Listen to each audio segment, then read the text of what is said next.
going on in their life. That is why when a guy starts falling off or a girl starts falling off, you may think, let me check on them. I know I can only speak for women because I'm not a man, but honeys, I do have a male coach that's going to come and do a little series with me when this one is done. Okay. And I think I have like 4 or 5 more episodes of this one, and then I'm going to wrap it up. And then we're going to go to that one. So stay tuned for that. And that one's for the fellas and is for you, a male and a female perspective on dating and how to get and sustain healthy relationships. Okay. So, that being said, let's go back to what I was talking about. So, you have to decenter yourself from other people's worlds. They're just going about their business, doing their own thing. And you think that they're thinking about you. And most people aren't thinking about you. That's why you shouldn't care what people think, because they're probably not thinking about you anyway. Right. So essentially, decenter yourself from what they're doing. Right. And what's going on with them. And don't assume that something's wrong.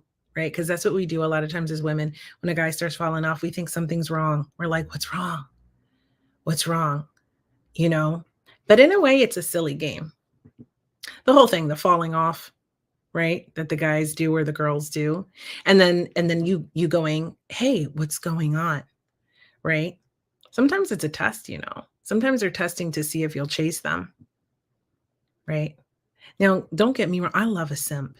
Okay. So if you're trying to date me, please simp. I like a simp. If you don't know what that means, because you're like a Gen X, it means that someone is really like all on you. Like they're, super sweet to you, almost over the top sweet to you, doing things for you, giving you things, buying you things, doing like the top. I love that. If from the right person. Okay. From the right person. Okay. And so some girls don't like that. They're like a guy who's like detached, right? I don't really love that. I don't love it. I mean, it's okay, but I don't. I prefer a guy who's like really like makes it clear to me that he's feeling me, because I'll match that energy. But let me tell you something. The minute, the minute I feel, because child abuse survivors and children who had neglect and inconsistent affection growing up, we've learned to read energy, right? We read the room because it kept us safe, especially if you had a volatile household. It kept us safe. And so it's micro expressions, it's the energy, it's subtleties. We see them, we feel them. So if you've been consistently communicating and then suddenly you don't respond to my text, I go, oh no, I think I'm going to have to dump this one. And that's catastrophizing. To be honest with you, that's like, oh, just already expecting something bad to happen. And it doesn't mean anything like that at all. So what I've learned to do is to sit back and to watch and to let them. Now, I will check in with a person who's been really consistent, who's been really sweet, who's been really nice. I'll check in with them and I'll go, hey, what's going on? And I'll be honest, because I think if you play silly games, you win silly prizes. So I'm direct these days. And I'll just say, hey, I feel a shift in energy. If you're not feeling it, it's all good. Just let me know. Is that simple? Right? I'm not afraid to lose anyone, and you shouldn't be either. That's being detached. You know why? Because I have a beautiful, creative life that I made for me. I do the things I enjoy. I exercise. I hang out with my kids. I paint. I podcast. I shop. I go to the spa. Like, whatever. I do things I enjoy in my life. And so if this person wants to be in my life and part of my life, that's great. And if they decide they don't, then that's on them. It doesn't mean, I don't make it mean anything, right? Because sometimes we assign meaning, and that's part of it. And that's part of why we start overthinking too, by the way, is because our mind starts to assign a story, and we start telling ourselves a story of what this means. This person didn't return my text. What does this mean? And chances are it's something that was programmed into you as a child by a caregiver who was careless or didn't know any better. And so you start thinking things like, they don't like me, or they're with someone else, or, whatever it is, right? And we start to overthink, and then we start to ruminate. And then that thought loop just goes and goes and goes and goes. And we do not know how to stop it.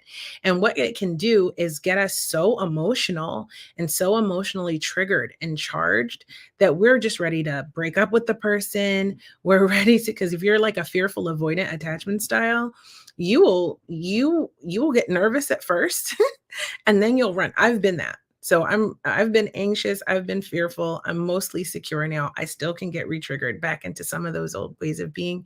But honestly, like you will feel anxious at first and then you'll want to run. And you have to be aware of that. Like you have to come back into your body. And so that is one of the biggest ways of how to not lose yourself in rumination. Two things I just said was become aware, be mindful of what your thoughts are and what the story is you're telling yourself. That's what the biggest number one thing is. So you have to catch yourself. You have to be like, oh, I'm making this mean that this person doesn't care about me. And maybe they don't, but that's not the point. That remains to be seen. And when that is the case, then you need to be detached enough. See, just you don't attach until there's something to attach to.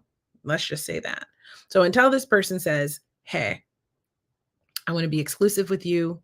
I want to be in a relationship with you. I'm trying to build with you. Until you have that conversation, then you need to be detached. Okay. So that way, when or if something like this happens, you can catch yourself. And sometimes it's hard, I know, because you like the person.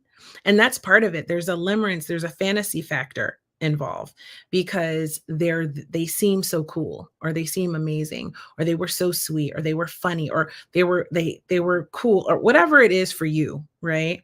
And then you start assigning like a storyline to them. So it's a lot about stories. It's the story you tell yourself about what someone else's actions mean, or it's the story you're telling yourself about who they are and what they'll be to you, kind of like their potential, but not like their potential of what they can become, their potential of what they can be in your life and what that future can look like.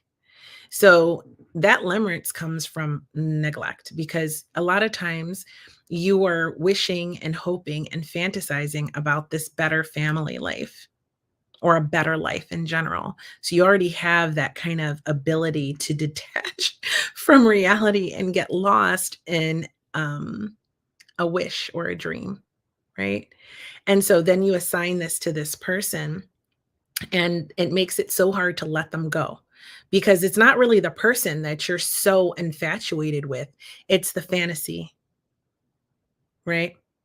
So essentially, that makes it incredibly hard. And then we start assigning all of these stories, and we're telling ourselves meanings, and it's all going crazy in your mind, and you can't stop. So how do you stop? Well, like I said, number one, you have to recognize you're doing it. You have to catch yourself. And you know what the win is because you might not be able to just stop, like catch yourself right away, but the win is catching yourself sooner than the last time, right? So be gentle with yourself. And you catch yourself and you become aware, oh, this is what I'm doing, right? So now what? Now that you're aware, what do? Come out of your head and come into your body, come into your heart. And how do you do that? How do you get present in this present moment in your body, in your heart? You move. Move. Go for a walk. Do some exercise. Do some jumping jacks. Move your body. And another thing that goes hand in hand with that, move your body, and then do something creative. Do something creative that takes your focus. So you have to do something that can shift your focus from that person and from all of that. And then once I think a walk, for me, a walk is like the best thing to walk my dogs or just go walk by myself or go to the gym and ride the bike.